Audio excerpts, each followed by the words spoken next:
se hace presente el Espíritu Santo en las Escrituras? O sea, la Biblia, ¿no? ¿Sí? ¿Entendimos? Muy bien.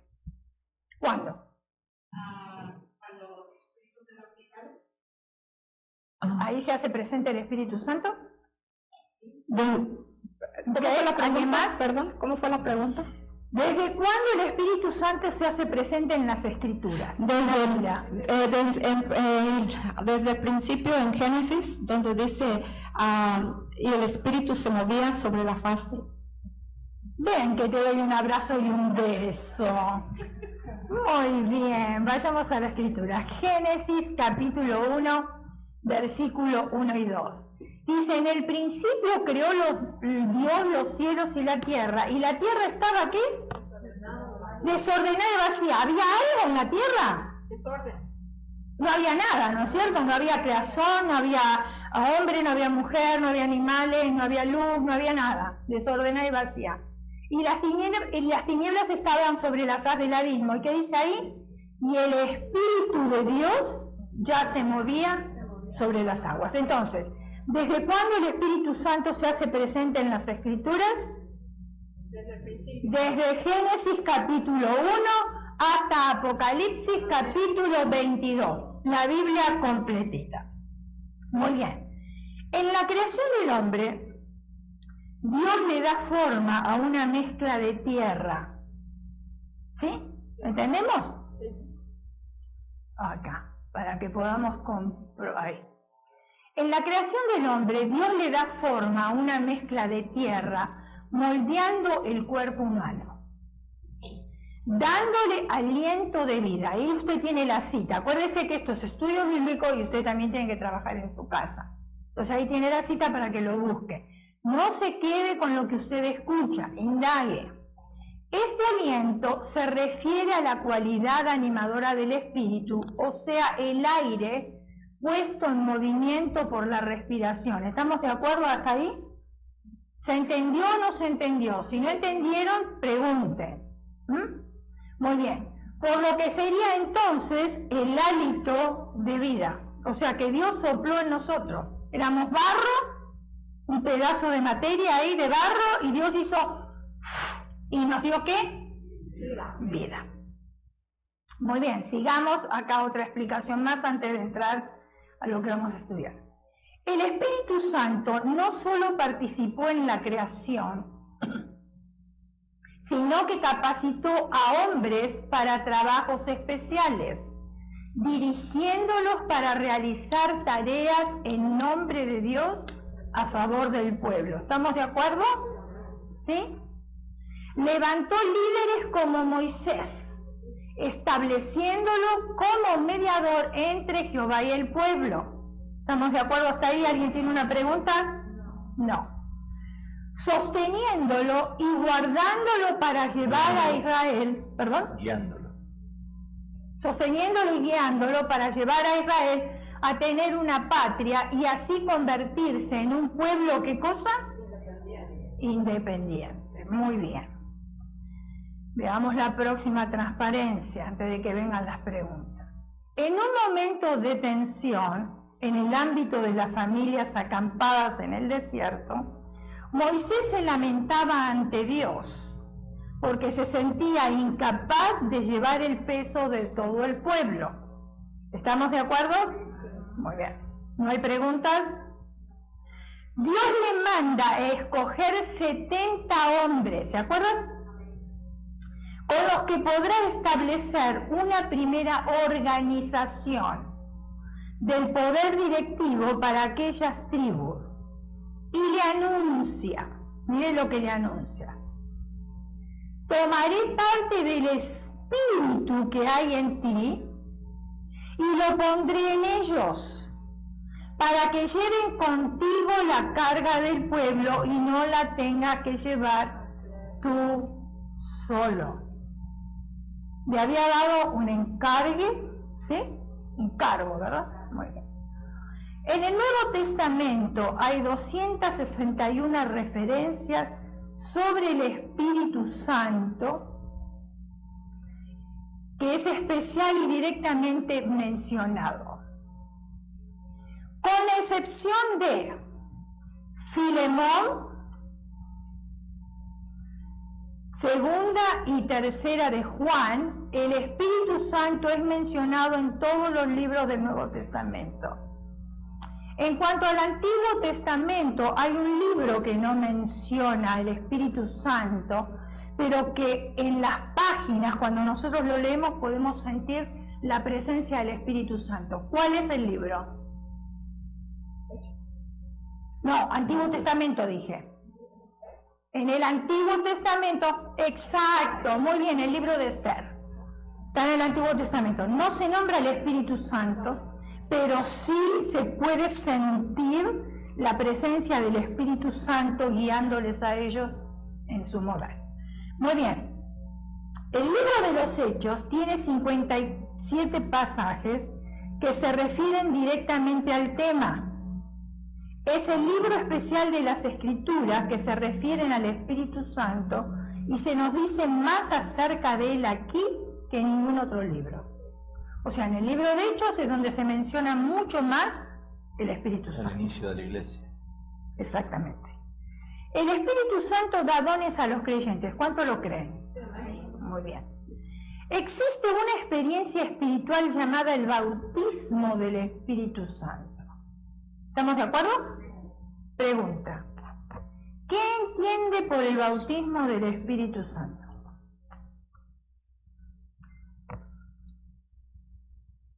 O más bien, ¿qué es el bautismo en el Espíritu Santo?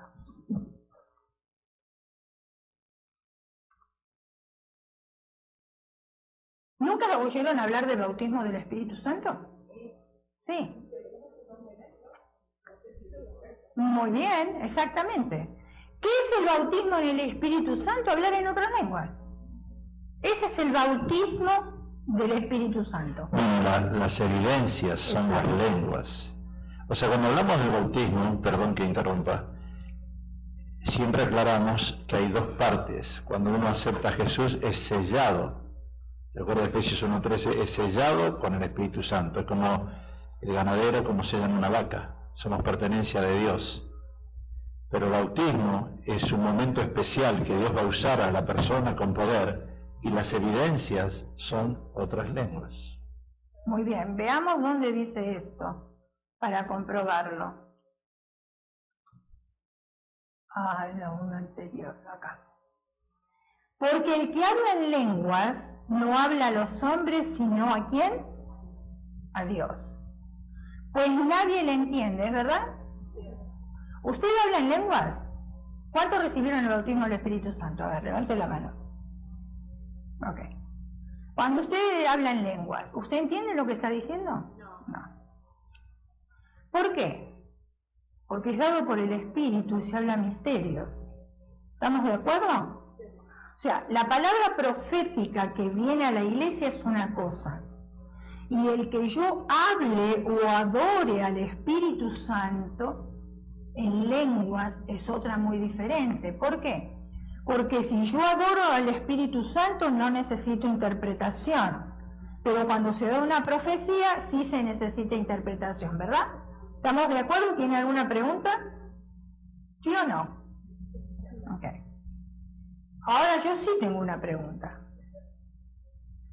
¿Es lo mismo el bautismo del Espíritu Santo y la llenura del Espíritu Santo? Porque acá hay un poquito de confusión, yo a veces escucho. Acuérdense, hermanos, otra vez. ¿Cuál es la doctrina que nosotros enseñamos? ¿O la doctrina que nosotros tenemos, cuál es? La doctrina cuadrangular. Yo escucho hablar a otras personas que no vienen de la doctrina cuadrangular y escucho que dicen que el bautismo es la llenura del Espíritu Santo.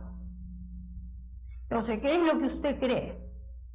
Pues si usted se congrega aquí, tiene que creer lo mismo que creemos nosotros, ¿verdad? O lo que predica la iglesia cuadrangular. Quizás antes de creer, cuando hablamos de llenura, a ver si lo simplifico. Cuando usted come en abundancia, ¿qué siente? Que está lleno, porque come mucho, ¿verdad? ¿Qué pasa cuando uno está lleno? ¿qué es la cosa mala que a veces algunos hacen? ¿Ah?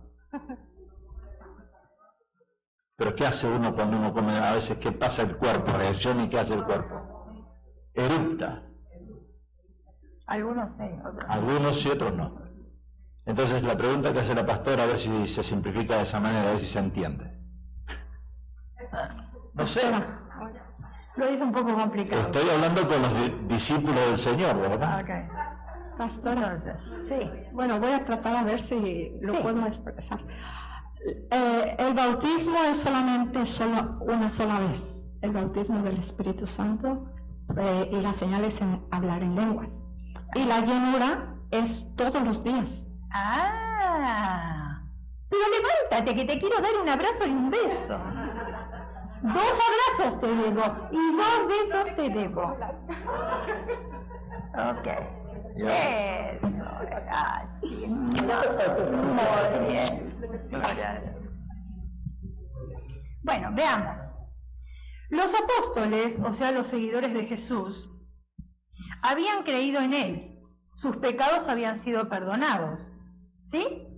Muy bien. Quiero que por lo menos digan amén o consientan con la cabeza, porque si no me parece que estoy sola o que no me entendieron. Muy bien, fueron perdonados. Sin embargo, no estaban llenos del Espíritu Santo. Vamos a ver Hechos 2:4. Ahí está. Okay. Todos fueron llenos del Espíritu Santo y comenzaron a hablar en diferentes lenguas según el Espíritu concedía que hablasen. La plenitud del Espíritu Santo también tuvo lugar en el día de Pentecostés, porque dice todos fueron llenos, ¿no? ¿Sí? Muy bien. Esta plenitud del Espíritu Santo fue para el servicio cristiano. Sí.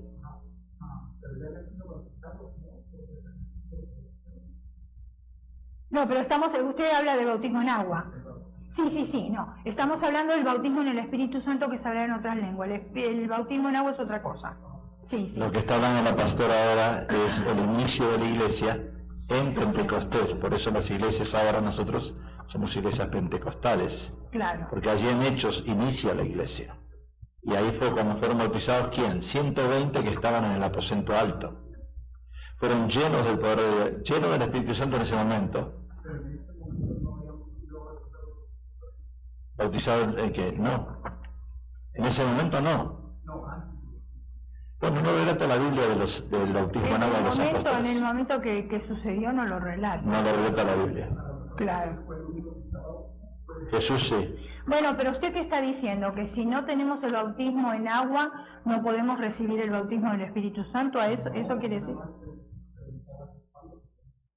Ah, ok. Porque muchas personas creen que si uno no es bautizado en agua, no puede recibir el bautismo del Espíritu Santo. Muchas personas creen eso, muchas iglesias. Por eso nosotros hacemos énfasis en lo que nosotros creemos. No sucede así, porque nosotros hemos tenido personas que el mismo día que aceptaron a Cristo como su Salvador personal, empezaron a hablar en otras lenguas y no fueron bautizados. Entonces, el Espíritu hace las cosas como Él quiere. Micrófono, por favor. Claro. Hay micrófono. Sí, por eso más o menos, como usted insistía tanto en el bautismo en agua, me di cuenta que... Sí, que yo había oído otras que en congregaciones cristianas y decían que tenían que recibir el bautismo en agua, Claro, que no podían progresar en otra enseñanza o que no podían recibir el espíritu, el don de lenguas o dones sin primero ser bautizados en agua. Pero entonces, ¿qué sucede con las personas que el mismo día que aceptan al Señor No, yo empiezan a les digo hablar que eso es la enseñanza que he oído. Claro. Lo que pasa cuando nosotros entendemos la palabra y los pasos bíblicos son abrir el corazón a Jesús, aceptarlo por fe. Ajá. El segundo paso de obediencia es el pasar por las aguas.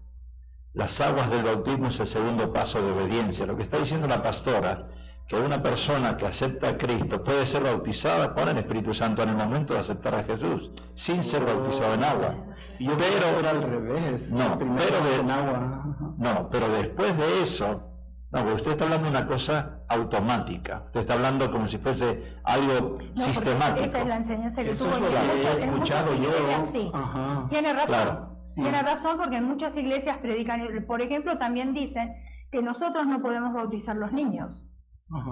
¿No es cierto? Sí. Ahora, yo estoy de acuerdo si un niño todavía no entendió el plan de salvación. Sí. Entonces, si no entendió el plan de salvación, ¿cómo se va a bautizar? Entraría un Sí. pecador seco No, y yo sale uno mojado. Yo Eso estaba es todo. hablando de los adultos que ya Claro. estaban... No, pero voy a eso también, Sí. lo que se predica en otros lados Sí, y lo que exactamente. predicamos nosotros. Ajá. Ahora, si el niño... Pero entonces las otras congregaciones están mal. Bueno, yo no puedo decir eso, cada cual tiene su ok. creencia. Por eso las iglesias existen. Si estuvieran mal y el Señor no estaría de acuerdo, las hubiese eliminado también. Sí. O sea, cada cual tiene su doctrina, pero Cada esa es la quien puede doctrina que escoger. nosotros tenemos aquí. Sí, sí. Por ok. eso queremos aclararlo. Amén. Y lo puede comprobar con la Biblia, que esa es la palabra profética más segura. Ok. A ver, ¿por dónde íbamos? Ok, esta plenitud del Espíritu Santo fue para el servicio cristiano. Y hoy ocurre lo mismo. La plenitud del Espíritu Santo es para servicio. El apóstol Pablo, en su carta a los Efesios, dice de esta manera. Antes de pasar a eso que dijiste del servicio, importante lo que está diciendo la pastora, y hago un paréntesis, porque el bautismo del Espíritu Santo, piensen en Pedro. Pedro antes de ser bautizado era una cosa, Pedro después de ser bautizado fue otra. Pedro no solo recibió el bautismo del Espíritu Santo hablando en otras lenguas, sino Pedro empezó a predicar. El poder estaba en Pedro, empezó a predicar y las almas se convertían. Ahí está la diferencia con la iglesia. La iglesia cuando dice está lleno del Espíritu Santo, sí puede decirlo que está lleno del Espíritu Santo, pero cuando uno está bautizado con el Espíritu Santo, empieza a predicar, hay fuego en uno. Hay fuego y las almas se convierten, las almas aceptan a Cristo. Ahí está la gran diferencia, lo vemos en Pedro. 3.000, 5.000. La pregunta es ¿cuántas almas alcanzamos nosotros? Porque el Espíritu Santo lo que da es autoridad, y vamos a ir viendo también eso, ¿no? Entonces, en Efesios capítulo 5, versículo 18, dice de esta manera: no se emborrachen con vino, que lleva al desenfreno. Al contrario, sean llenos ¿de qué? Del Espíritu Santo. Antes de Pentecostés, los creyentes anhelaban la plenitud del Espíritu Santo. ¿Y usted no cree que la iglesia de hoy tendríamos que anhelar la plenitud del Espíritu Santo? Porque haría una gran diferencia en el estilo de vida, ¿no es cierto? Hechos capítulo 1, versículo 14. Pero miren lo que hacían. Estos perseveraban unánimes. Hermanos, la iglesia de hoy no está unánime. Y si no está unánime, ¿cómo se va a manifestar el Espíritu Santo? Y después dicen que en oración y en ruego. Son tres elementos sumamente importantísimos para poder ser parte de la iglesia, una iglesia efectiva. ¿Sí lo están entendiendo o no? ¿Tienen alguna pregunta? Ok. Pregunta. ¿A qué se refería su ruego? ¿Tiene una pregunta? Sí. ¿Unánimes? Cuando dice unánimes que estamos todos de acuerdo. Todos de acuerdo. No es uniformidad. No, porque eso es para las pastelerías, uniformidad.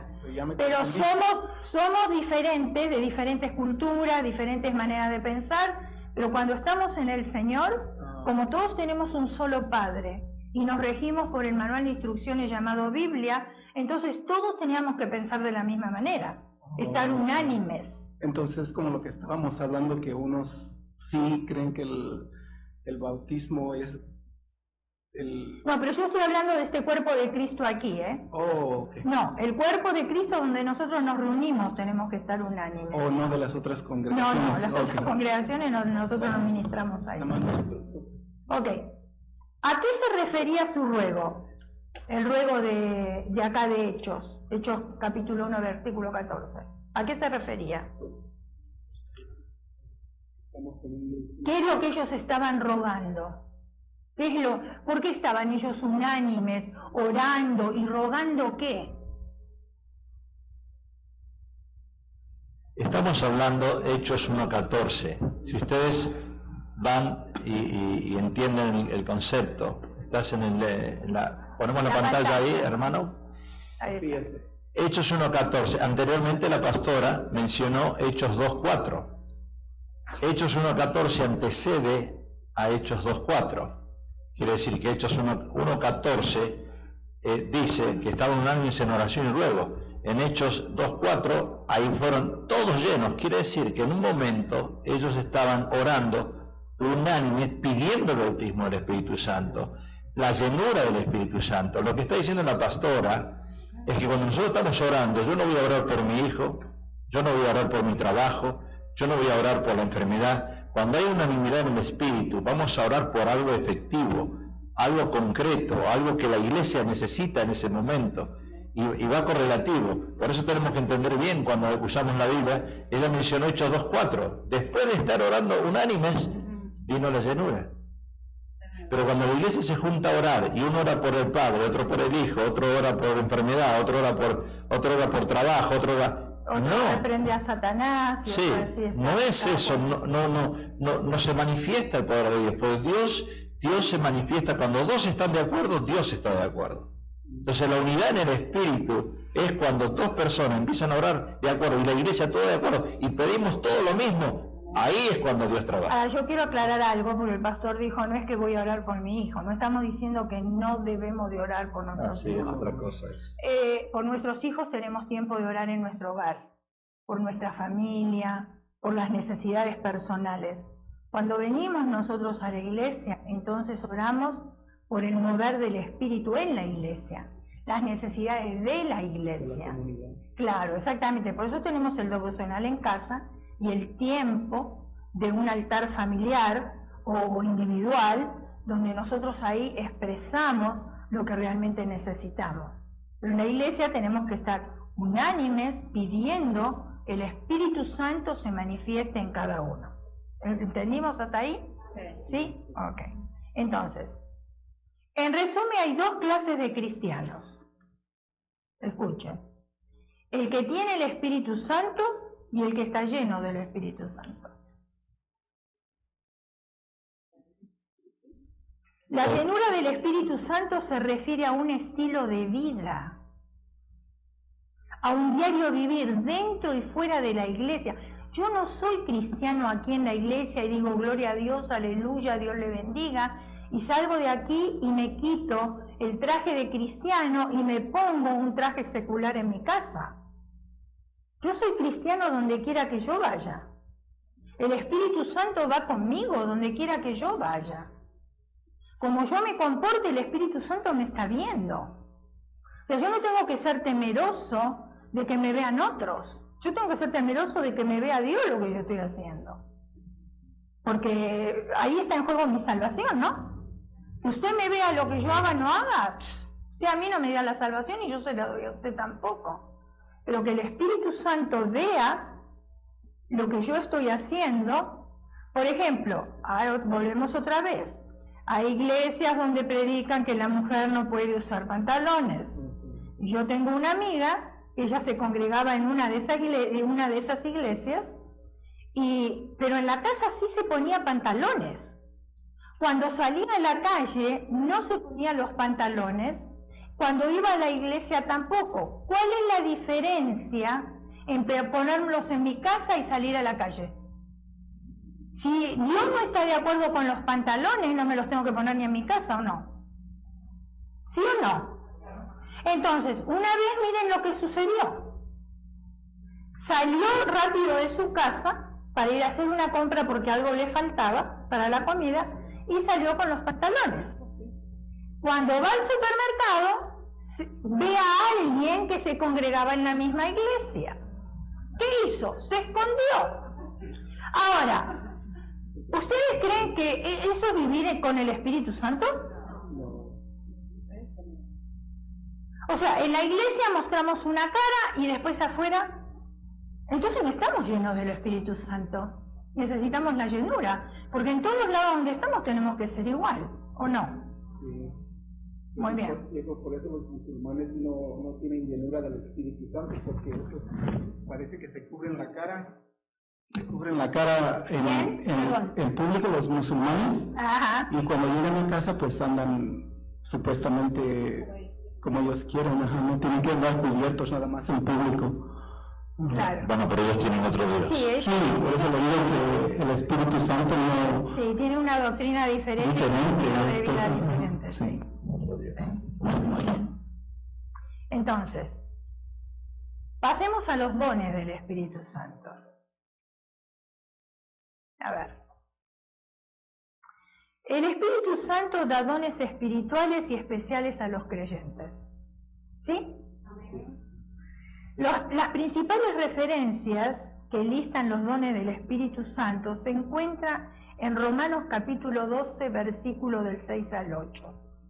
Y dice de esta manera: de manera que, teniendo diferentes dones, según la gracia que nos es dada, si el de profecía, úsese conforme a la medida de la fe.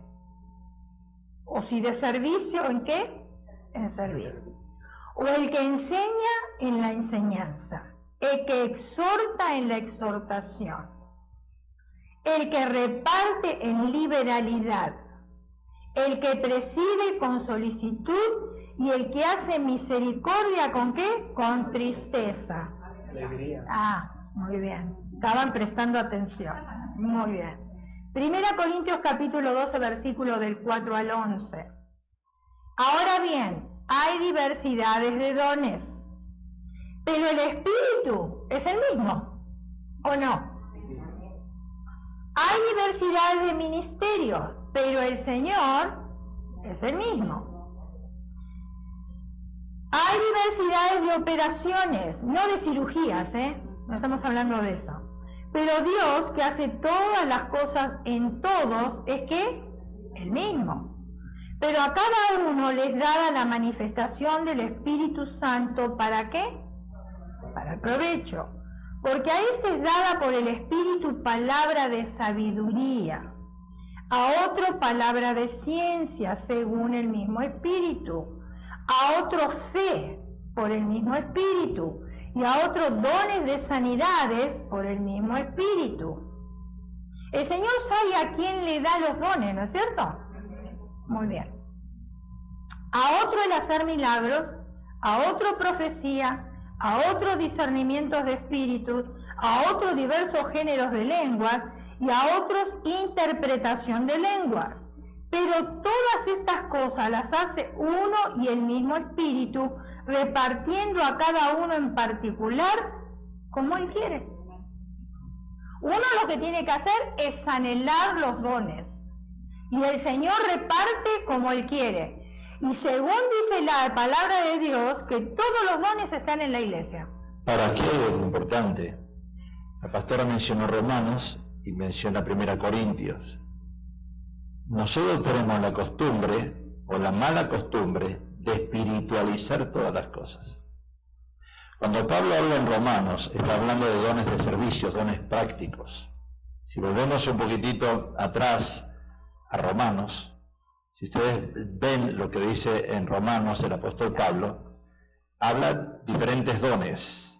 Y después dice de servicio, el que enseña, la exhortación, el que reparte, el que preside. Bueno, todo eso son dones prácticos. Ayer vino una persona a cortar la palmera de la iglesia. Esa persona tiene un don. Cortar palmeras es un don de servicio. Lo que pasa es que a veces nosotros queremos espiritualizar todas las cosas. Hay hermanas acá que limpian la iglesia. Es un don de servicio. Pero queremos espiritualizar. Vengo a limpiar la iglesia, pero voy a hablar en otras lenguas. No tiene nada que ver una cosa con la otra. No tiene nada que ver una cosa con la otra. Por eso la iglesia tiene que madurar en estas áreas. Es tan importante lo que hacen dones de servicio como los que tienen dones del Espíritu. Pero uno no se enlaza, no se entromete con el otro, no se mezcla. Uno es una cosa y otro es otra cosa. Si yo tengo un don de servicio, lo tengo que poner en práctica. Por eso en la iglesia primitiva, antes, todo lo hacía la iglesia. Había médicos, había enfermeros, había doctores, todo se hacía en la iglesia. Ahora necesitamos nosotros ir al hospital. ¿Por qué? Porque hay muchos que están sentados que no quieren cortar palmeras, que no quieren limpiar la iglesia, que no quieren hacer nada para Dios, porque piensan que eso no, ¿verdad? No es importante. Sin embargo, sí es importante. Y después en la otra parte, lo que menciona la pastora, que son los dones del Espíritu Santo, ahí está la otra cosa que yo tengo que anhelar. Bueno, ahora tengo el don de servicio. ¿Por dónde empieza una persona? Una persona cuando acepta a Cristo empieza limpiando baños. Y limpiar baños no es nada, no es que sea una cosa mala. Al contrario, uno dice, Señor, yo acepté a Cristo. Voy a mostrar que realmente lo acepté con mi don de servicio. Voy a limpiar baños. Voy a pasar la aspiradora. Pero voy a buscar de Dios, y busco de Dios, y busco de Dios, y busco de Dios, y Dios empieza ahora a darte dones del Espíritu, que es lo que menciona ahora. Pasamos al otro pasaje ahí, a dones del Espíritu. Por ejemplo, te interrumpo un poquitito, por ejemplo, en Church on the Way, cuando nosotros nos congregamos en la parte americana de una iglesia grande, y había jóvenes que ellos querían y anhelaban el pastorado, pero para anhelar el pastorado, para estar en el pastorado, no es que los ponían a estudiar, sí estudiaban, sí iban al instituto, pero no es que lo ponían a estudiar y en un lugar de privilegio porque iban a ser pastores. No, tenían que comenzar limpiando baños, acomodando sillas, haciendo un montón de servicios en la iglesia, hasta que iban avanzando para ver, eso es una manera de pulir, para ver si realmente podían llegar a soportar el pastorado. También nosotros decimos, por ejemplo, una persona que toca el piano en el mundo tiene un talento, ¿es verdad? Pero después cuando lo pone al servicio del Señor, de talento pasa a ser un don. Porque un don es un regalo que Dios le da a la persona, es una habilidad. Es una habilidad. Una persona puede ir a estudiar y ser arquitecto, una persona puede ir a estudiar y ser ingeniero, pero eso no quiere decir que tenga la habilidad, sino que fue a estudiar. Es una habilidad nata, un don es una habilidad nata. Hay personas que sin ir a un instituto o a una escuela de música saben tocar una guitarra y aprenden rápido a tocar una guitarra. Tienen una habilidad diferente a otras. Es lo mismo que en el pastorado. Por ejemplo, el pastor se hace pastor en el campo de batalla, no cuando se recibe y le dan un título. Todavía no es pastor, porque después va a tener que luchar con las ovejas, y todas las ovejas son diferentes. Y va a tener que luchar con el enemigo. Y va a tener que luchar un montón de cosas. Y cosas que no se aprenden estudiando, se los digo, ¿eh? No se aprenden estudiando, porque uno estudiando aprende otras cosas. Pero después en el campo de batalla, y la enfermería no es lo mismo. Uno recibe el título, pero después cuando está en el campo de batalla se encuentra con un montón de cosas que no le enseñaron cuando estudiaba. La práctica, la experiencia, la constancia. Y yo creo que en todas las áreas de nuestra vida es lo mismo, ¿no? En cualquier otro oficio o profesión que nosotros pudiéramos tener. Entonces continuamos. Efesios capítulo 4, versículo 11 y 12, dice: y él mismo constituyó, ¿quién es él? Él mismo. Ok. Constituyó a unos apóstoles. Claro, imagínense en que el Señor es sabio. Si todos fuéramos apóstoles, entonces ¿de qué se compondría el cuerpo? No puede ser, ¿no es cierto? ¿Por qué? Porque usted y yo somos diferentes. Y quizás usted tenga el don para el apostolado que yo no lo tengo, pero yo tengo otro don. Entonces juntos ponemos los dones y hacemos explosión. ¿Me está entendiendo? Y cumplimos la obra del Señor. Entonces, Él mismo constituyó a unos apóstoles, a otros profetas, a otros evangelistas, a otros pastores y maestros, a fin de perfeccionar a los santos para la obra del ministerio. ¿Para qué? ¿Para qué? Para que digan, tengo un título, el Señor me dio este don, y entonces ahí voy yo diciendo por la calle, el Señor me dio un don, yo soy profeta. No, no es para eso, sino es para edificar al cuerpo de Cristo. ¿Hay un propósito de parte del Señor para repartir dones? Claro que hay. Y estos 5 dones específicamente cumplen una función, cada uno diferente al otro. Por ejemplo, cuando hablamos de apóstol, porque esta es una de las cosas importantes, hoy es un apóstol.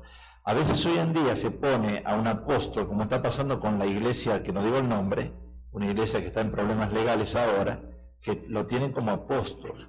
Como está pasando en la iglesia tradicional, que al Papa lo tienen como un vicario. ¿Vicario? Cuidado con estas cosas porque engañan al hombre.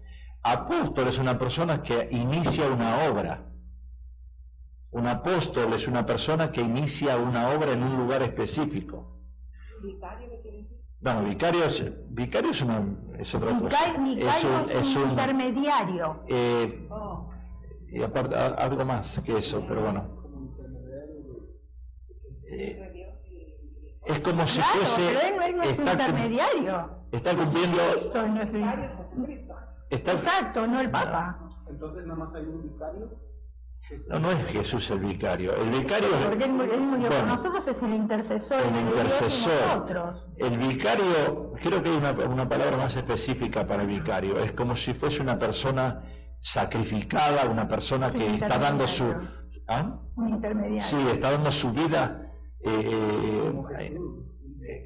tomando el lugar de Jesús. Pero no es el lugar de Jesús. Tomando el lugar de Jesús, sí. Eso es lo que pasa con la gente en el catolicismo. Piensa que el Papa es como si fuese un enviado, es como si fuese Jesús mismo.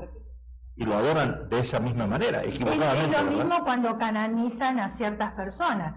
Ahora, esas personas hicieron bien. Por ejemplo, la María Teresa de Calcuta. La Madre Teresa, ok. ¿Hizo mucho bien o no? Quizás mejor que cualquiera de nosotros. Porque hay que reconocer eso. Pero no es para que la canonicen y para que nosotros ahora le oremos a ella.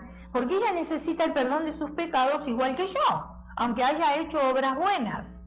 Y eso no lo vamos a descartar. Por ejemplo, la Virgen María también fue una gran mujer. Si Dios la escogió para ser la madre de Jesús, tuvo que ver en ella algo diferente. Y Jesús se crió en un hogar piadoso. Pero sin embargo, así todo, ella necesita salvación. Por eso, una de las palabras en la cruz, de las 7 palabras, cuando el Señor dijo desde la cruz, madre, no dijo madre, dijo mujer. Y no era una palabra de desprecio, sino él quería marcar en ese momento que ya no tenía una relación. Entonces le dice, mujer, he ahí tu hijo, mostrándole a Juan, y a Juan le dice, ¿por qué? Porque era el discípulo amado de Jesús. Siempre se recostaba en el pecho, etc. Entonces le dice, Juan, o el discípulo le dice, he ahí tu madre. O sea, la dejó encargada a cuidado. Si ella hubiese sido igual que Jesucristo, ¿ustedes creen que necesitaba a Jesús dejarla encargada? La Biblia ni relata dónde murió. No sabemos. No hay nada. Tuvo otros hijos después, lo dice la Biblia. Después de Jesús, ella tuvo otros hijos, normales. Bueno, pero eso es una enseñanza que viene de muchos años atrás, de la iglesia tradicional, y es parte de un matriarcado también, que ese es otro tema. Estoy confundido porque si yo tengo hermanos... El micrófono, por favor. Oh, perdón. Téngalo en la mano, hermano, téngalo en la mano, por favor. Sí. No es donde estoy yo confundido porque, yo nada más me pongo a mí de ejemplo, porque si yo tengo hermanos, yo voy a decirle a mi hermano, aunque me estén mandando a la cárcel o me estén sacrificando, le voy a decir a mi hermano, cuídate, o hermana, mi hermano que es menor que yo 2 años, le diría, cuida de mi hermano mientras yo estoy en la cárcel. Hay un detalle, hermano, perdón que lo interrumpa. Sí. Los hermanos de Jesús no creían en él. No creyeron en el ministerio de él, entonces ¿cómo se lo traigan? Pero, el ministerio es una cosa, pero el dejar a una madre era muy tradicional. Yo pienso, yo tal vez, yo soy de México y ahí sí la costumbre es de que los hermanos, a lo mejor no pero a lo mejor otro le encarga a uno a su mamá, y es donde estoy confundido. ¿Dónde estaban sus hermanos para dejarlo a la mamá? Y eso es donde yo está mi confusión, porque... Pero si usted estudia, hermano, perdón, si usted estudia, quienes estuvieron a los pies de la cruz, no estaban los hermanos. Ajá, por eso lo digo, ¿dónde estaban? ¿Por qué no? Porque yo no estoy poniendo el ejemplo de lo que y no solamente eso, yo digo de los de tiempos más pasados donde la gente era más tradicional, aún más que yo. Dejárselo a... ¿sí? ¿Cuál es su nombre? Fidel. Ok. La Biblia se interpreta de 5 maneras. La interpretación. Usted la está tomando en un contexto literal. Literal y cultural. Claro, usted está viendo, por eso lo digo, usted está viendo a Jesús como que María es la madre y está relacionando a Jesús con hermanos y lo está poniendo en el contexto cultural.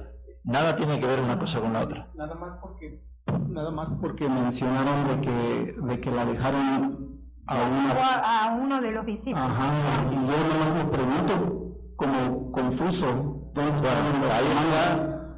ahí está la iglesia tradicional, la ceguera de la iglesia tradicional. Y viven esa ceguera por muchos años. Ahí está el impasse.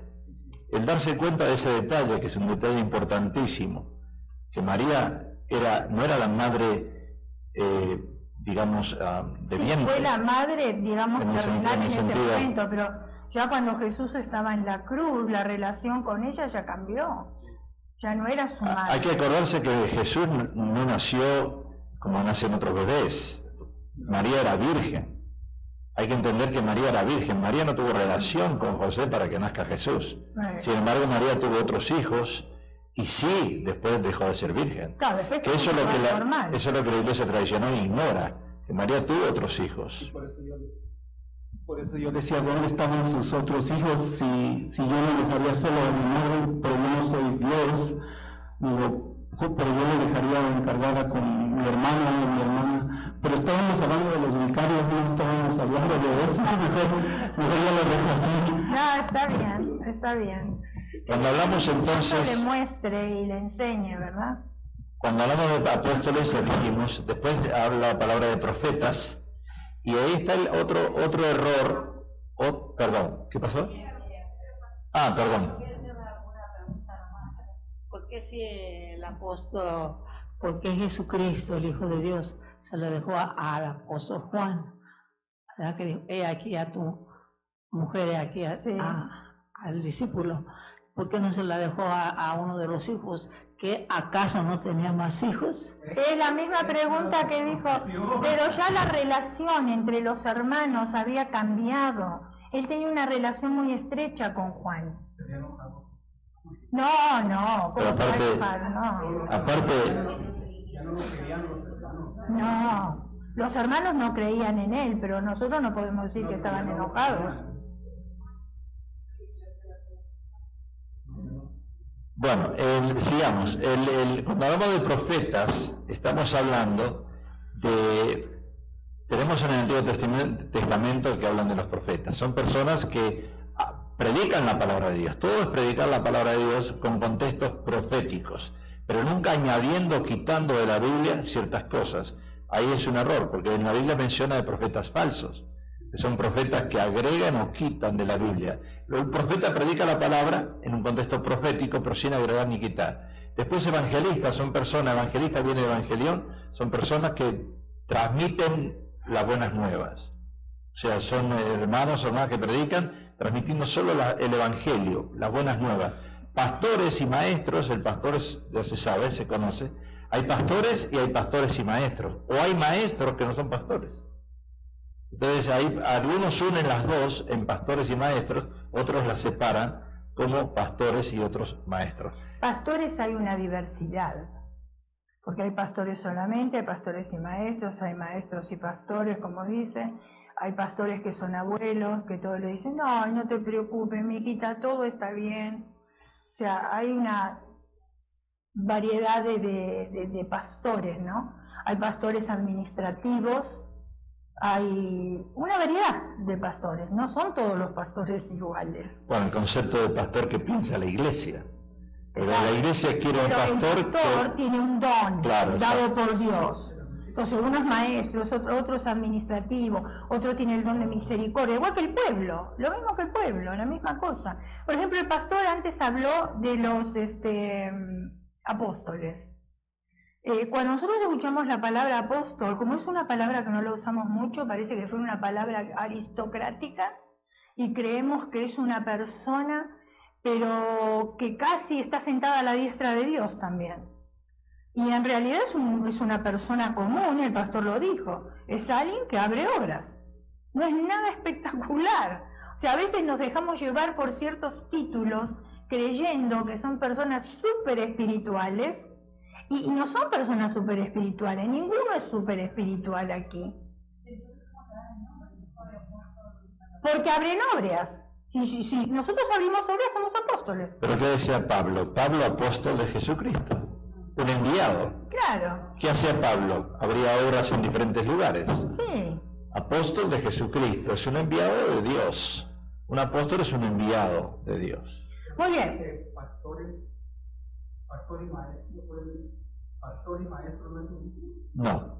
No es lo mismo. A veces es combinado. Hay pastores que enseñan, pero hay pastores que predican pero no enseñan nada. Ahora hay pastores que manifiestan. No necesariamente. Hay pastores que manifiestan el pastorado, como dijo la pastora recién, se sienta con una hermana, ¿cómo estás mi hermana? ¿Qué te pasó? ¿Qué te duele? ¿Te duele el ombligo? Oye, opérate. Hay pastores que también son evangelistas, que usted lo único que le escucha desde el púlpito, puro ganar alma, ganar alma, ganar alma, ganar alma. Esos son evangelistas. Esos son pastores evangelistas. Yo estaba confundido porque yo creía que todos los pastores un maestro eran maestros. Bueno, en una escuela hay maestros, hay superintendentes, está la directora o el director. Y los maestros hay varios, maestros de matemática, claro, maestros de geometría, y maestros de diferentes materias. Claro. Entonces el maestro, cuando uno es maestro, si usted escucha una clase que nosotros a veces damos acá, que se llama Interpretación de la Biblia, un maestro da detalles específicos de cada cosa. Entonces, cuando uno predica, puede ser un maestro que esté predicando, pero no necesariamente un pastor. El maestro está enseñando y se va y se duerme y no le importa ninguna oveja. Enseñó nada más. Pero el pastor le importa las ovejas y las instruye. Las lleva por delicados pastos. Hay una gran diferencia. Por eso yo creía que todos los pastores eran maestros. Micrófono, hermana, por favor, téngalo en la mano el micrófono. Está bien, gracias. No, está bien, entendido. Porque ese era el entendimiento que yo tenía, que todos los pastores eran maestros, no todos los maestros son pastores. Pero usted se tiene que dar cuenta cuando escucha la predicación. Al escuchar la predicación se va a dar cuenta si es un maestro o no es maestro. Claro, es muy fácil. Porque si lo que está hablando, digamos, no enseña, no es maestro. Yo entiendo que no todos los maestros son pastores, porque digamos un maestro de química no lo veo como un pastor, pero cuando veo a un pastor y da una enseñanza, yo pienso que por eso pensaba yo que todos eran maestros, pero no son todos maestros. Ojalá fuesen todos maestros, pero no son todos maestros. Ok, gracias. Casi siempre un pastor que es maestro se prepara antes de dar su mensaje.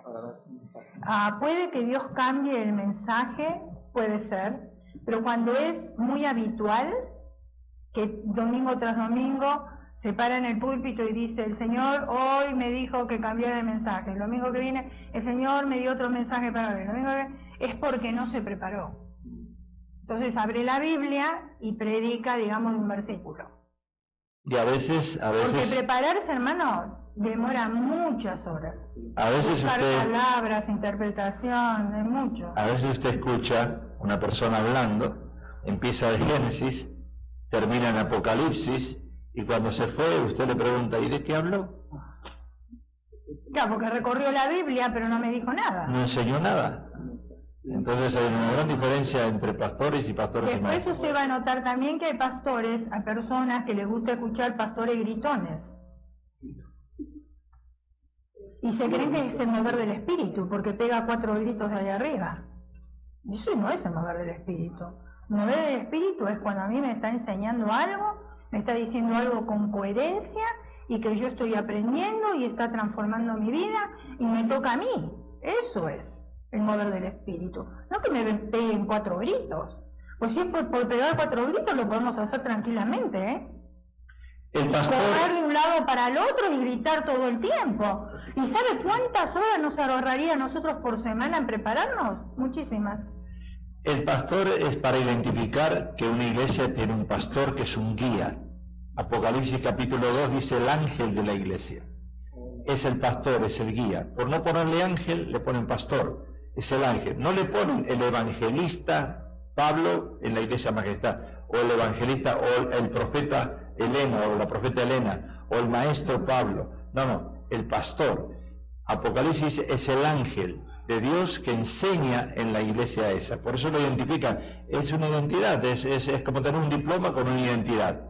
Es pastor, pero no necesariamente es pastor. Porque nosotros somos maestros. Pastores, hay pero muchas maestros. iglesias, hermanos, donde están los pastores que ni siquiera fueron al instituto. En Los Ángeles, usted va a encontrar una en cada esquina. Entre a cualquiera de ellas y se va a dar cuenta. Muchas. Muy bien, los dones del Espíritu Santo son necesarios para equipar a los creyentes para el combate contra las fuerzas del mal.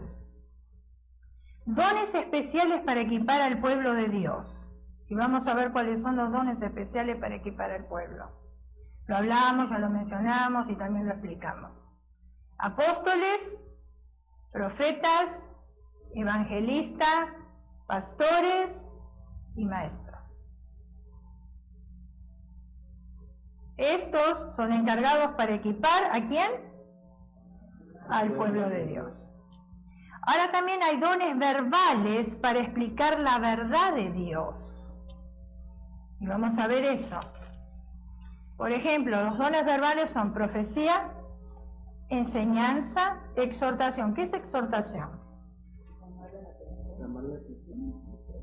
No, pero cuando decimos llamar la atención, cuidado, suena como que, ok, estoy enojada, le voy a tirar con esto. No, pero como si alguien está haciendo mal, como tan... Micrófono, hermano, gracias. Sí, es una corrección en amor. Oh, una corrección en amor. Exacto, una corrección en amor. Muy bien, exhortación, palabra de sabiduría y palabra de conocimiento. Sí, bueno. Dones de servicio para la obra de Dios. Servicio, que dicho está de paso, mengua en las iglesias. Ayuda, liderazgo, administración, dar, misericordia, discernimiento de espíritu, fe y hospitalidad. Esos son dones de servicio para la obra. Es fácil tener discernimiento de espíritu, porque nosotros lo entendemos, que es liderazgo, servicio, ayuda, administración, dar, misericordia, fe, hospitalidad, esos son entendibles. ¿Es fácil tener discernimiento de espíritu? ¿Qué creen ustedes? Yo pienso que si uno se fija lo que dice la persona. Micrófono. Como dice la palabra de nueva del corazón habla la boca, y siempre cuando uno trae un problema que lo está mortificando, la primera, ay, ¿qué crees que me pasó? Me dieron un ticket. Entonces ya sabe que esa situación, o tengo problemas con mi esposo, porque se besaron, entonces pues es lo que está pasando en esa persona. Entonces podemos nosotros discernir en ese momento cuál es el espíritu que está controlando a esa persona. ¿Sí? Sí. ¿Es el espíritu de Dios o no es el espíritu, o si es el espíritu del hombre, que puede ser, porque a veces hablamos por nuestras emociones, ¿no? Como dijimos la semana pasada. Sí. Okay. O puede ser por el espíritu del enemigo, que también cuando hay confrontaciones, ¿no? Sí. Muy bien. Dones de señales para establecer la autoridad. Lenguas. Estamos hablando dentro de, acuérdense que estamos hablando siempre de los dones, del Espíritu Santo y la iglesia, ¿eh? Dones, señales para establecer la autoridad. Lenguas, interpretación, ¿de qué? De lenguas, ¿no? Milagros y sanidades. Las lenguas, hermanos, cuando se da profecía, según la palabra de Dios, dice que no es para testimonio del creyente, sino para los nuevos. Pero casi siempre el pueblo está esperando una profecía para que le hable directamente, ¿o no? Y la profecía tiene que ser para los nuevos, para que crea que realmente Dios existe y de que Dios habla a su pueblo, y para ello, porque nosotros ya sabemos todas esas cosas. No necesitamos una profecía para que nos diga lo que Dios nos quiere comunicar. Ya lo tenemos que saber, ¿no es cierto? Muy bien. Sanidades y milagros. Siempre decimos que el tiempo de los milagros no pasó. Pero ¿qué está pasando en este siglo XXI que ya ni se ven sanidades ni se ven milagros? Ni se ven conversiones tampoco. Cosas que antes se veía en las iglesias. ¿Qué pasó? ¿Dios cambió? ¿Y entonces?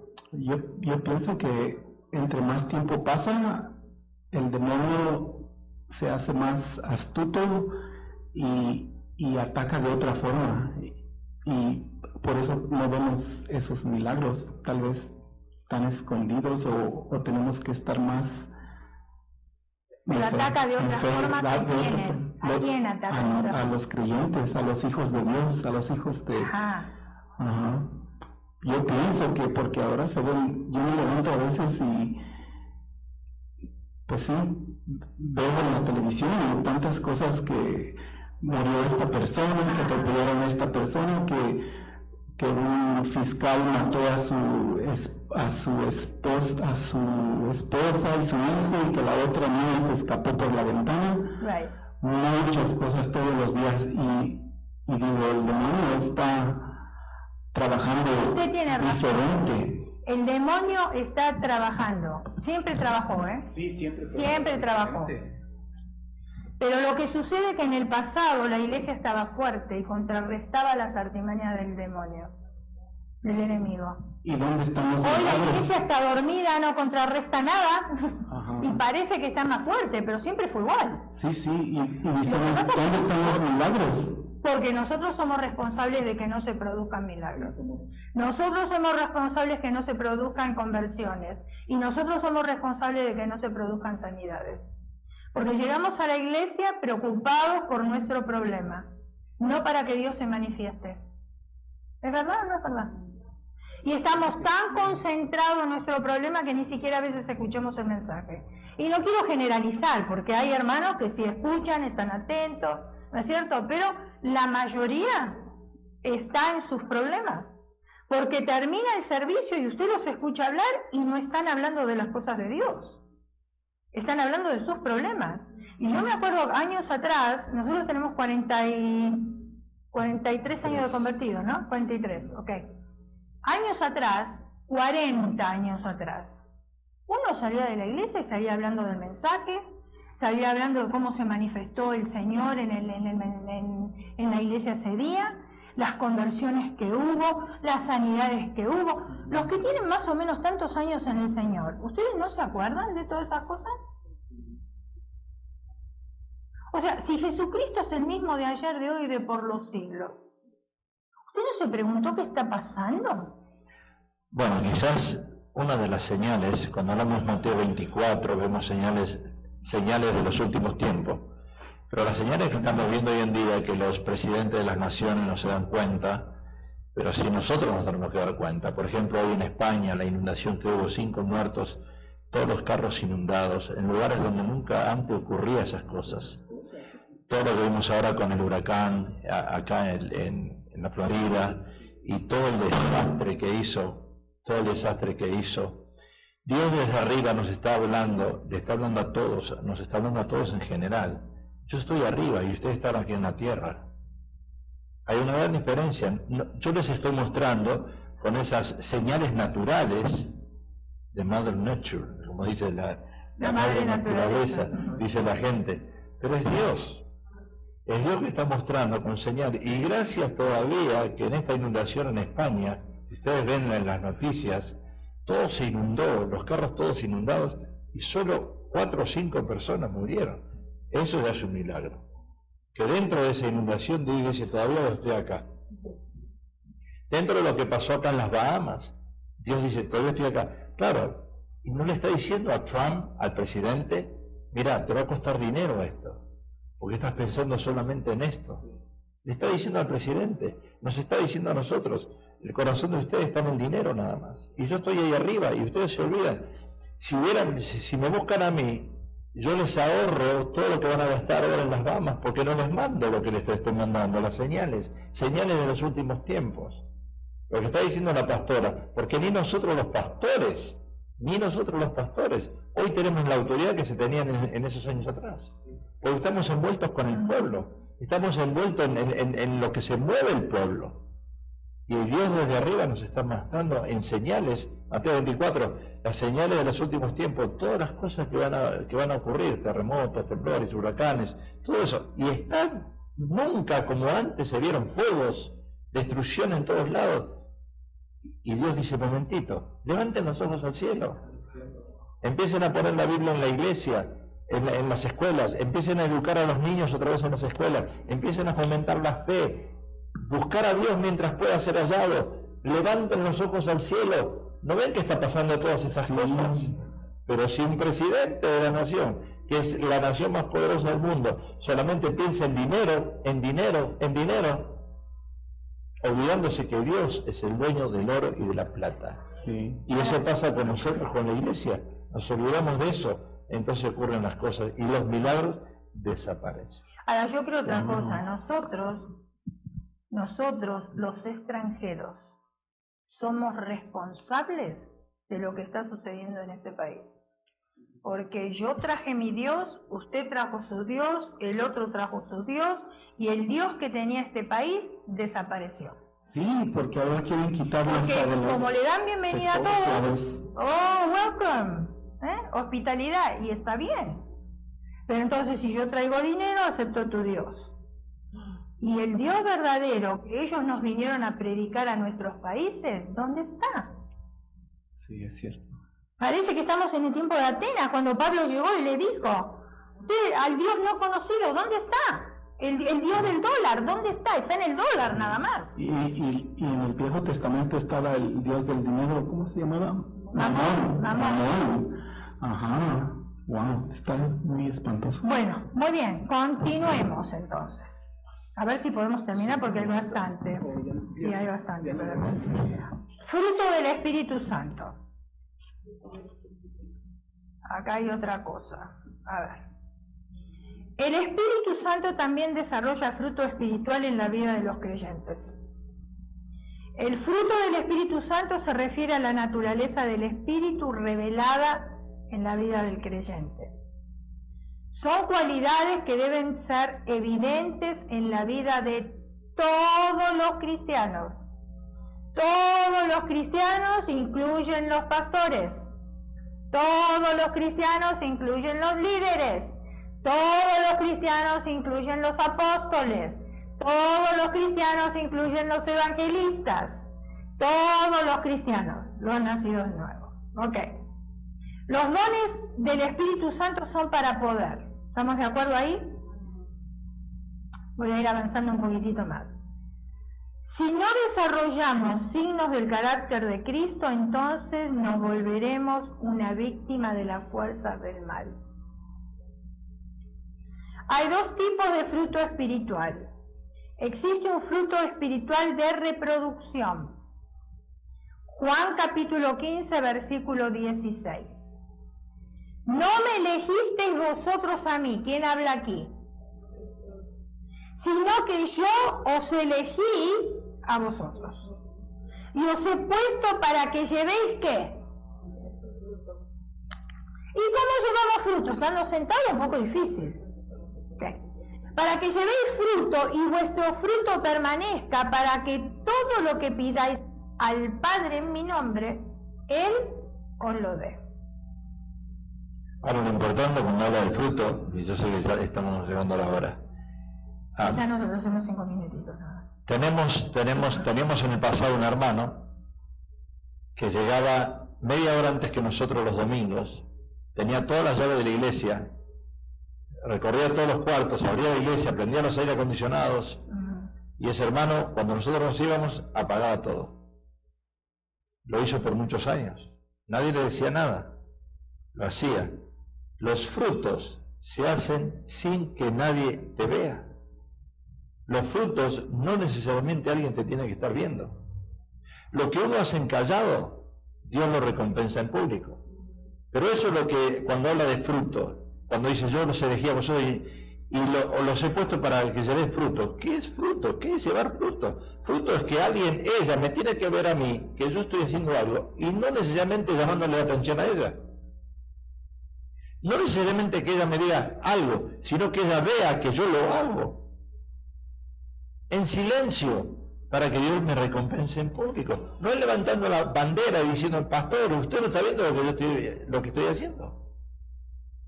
Eso es un fruto. Ese es el resultado de la fe. Eso es lo que Dios quiere ver en nosotros. Frutos. Amén. Dale. Muy bien. Entonces dijimos que hay 2 tipos de frutos espirituales. Existe un fruto espiritual de reproducción, que es este que mencionamos. Pero existe un fruto interno de características de Cristo. Estas cualidades son completamente opuestas a la naturaleza carnal del hombre. Y esto ustedes lo conocen muy bien, este pasaje. Gálatas capítulo 5, versículo 19 al 23. Manifiestas son las obras de la carne. Esto es contrario, ¿no? ¿Esta es la naturaleza carnal de nosotros o no? Ok. Nos incluimos todos, ¿eh? Manifiestas son las obras de la carne, que son adulterio. No hace falta explicarlo porque ya lo entendemos. Fornicación, tampoco hace falta explicarlo porque lo entendemos. Inmundicia.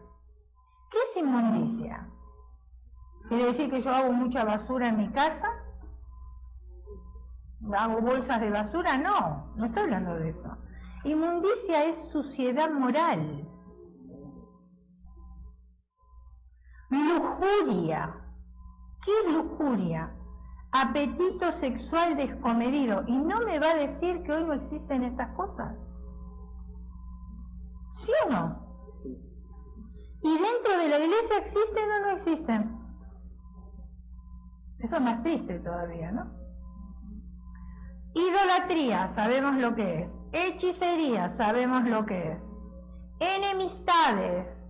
¿Usted no cree que hay enemistades dentro de la iglesia? ¿Enemistades? ¿Enojos? Enemistades. Sentimiento de odio o rechazo mutuo entre 2 o más personas. Eso significa enemistades. ¿No le cae uno bien a alguien? ¿Ah? Pleitos. ¿No existen las iglesias? Celos. Iras. ¿Y cómo se va a manifestar el Espíritu Santo? Si ustedes mismos están haciendo así. Estamos todos de acuerdo, ¿no? Ahora, teniendo todas estas cosas en las iglesias, ¿cómo se va a hacer presente el Espíritu Santo? Contiendas. ¿Qué son contiendas? Porque se asimila mucho a enemistades. Discusión, pelea, disputas. Si no tenemos todos la misma manera de pensar, la misma doctrina, vamos a ocasionar discusión, pelea y disputa. Porque yo quiero convencerle a usted de lo que yo creo y usted me quiere convencer a mí.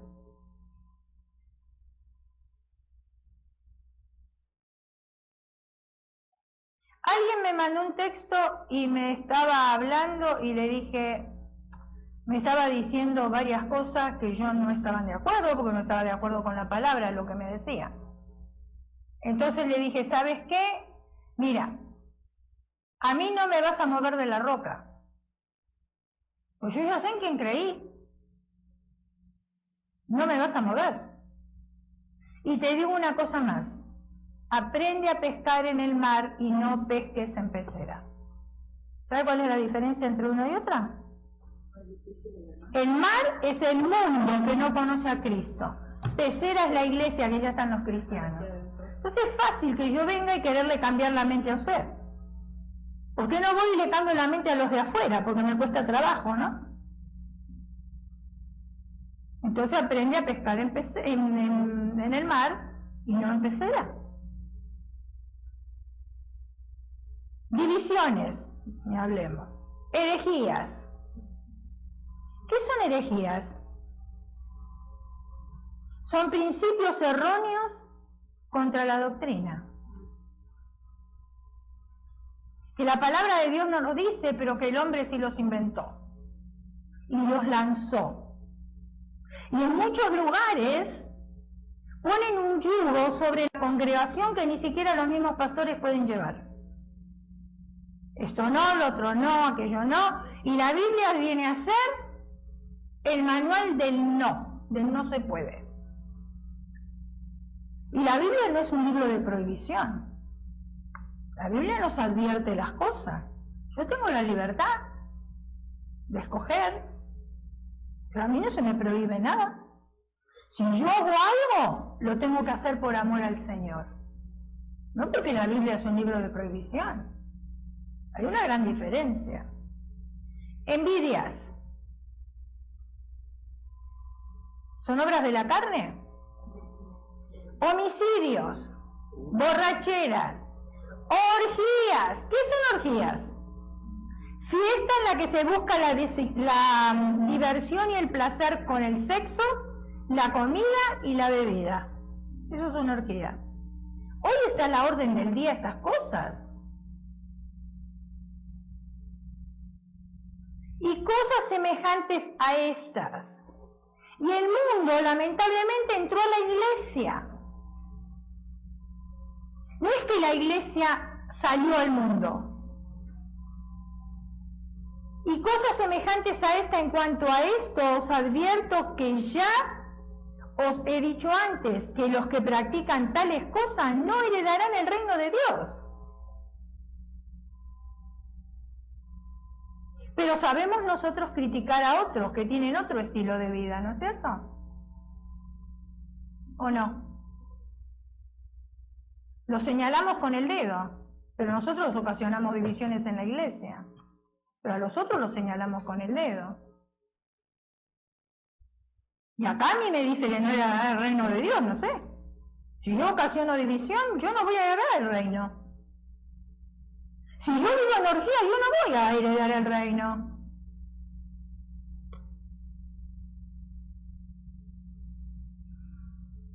Pero el fruto del Espíritu es, fíjense en ustedes la diferencia: amor, gozo, paz, paciencia, benignidad, bondad, fe, mansedumbre, templanza. Contra tales cosas no hay ley. Si la iglesia de Jesucristo estaría llena de todas estas cosas, tendríamos milagros, tendríamos sanidades, veríamos levantarse muertos, y cuántas otras cosas no veríamos. Aunque el poder de la carne fue derrotado en la cruz, y ya con esto termino, porque es la hora, como creyentes experimentamos todas estas cosas, porque es la vieja naturaleza que usted y yo estamos destronando todos los días, y nos da trabajo hacerlo, porque la vieja naturaleza nos domina, y encima tenemos un enemigo que viene y nos echa leña al fuego. Solo en la medida que practiquemos la fe en la obra terminada de Jesús. Por eso, hermanos, es tan, y yo creo que nosotros a ustedes ya los hemos cansado de decirle: lea la Biblia, lea la Biblia, lea la Escritura, lea la Escritura, le damos para que lea el año completo la Biblia, lea la Biblia, lea la Biblia. Porque eso es lo que me va aumentando a mí la fe.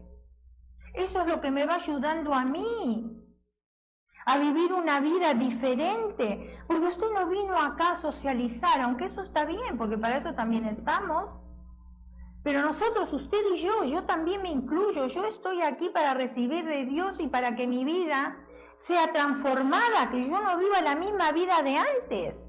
Pues si yo estoy aquí solamente para ser sociales, vine a perder mi tiempo. Y si yo estoy aquí y no me interesa qué doctrina hay, vine a perder mi tiempo. Porque yo me tengo que basar en una doctrina. ¿Dónde me voy a basar? ¿Qué es lo que yo creo? ¿Qué es lo mejor para mí?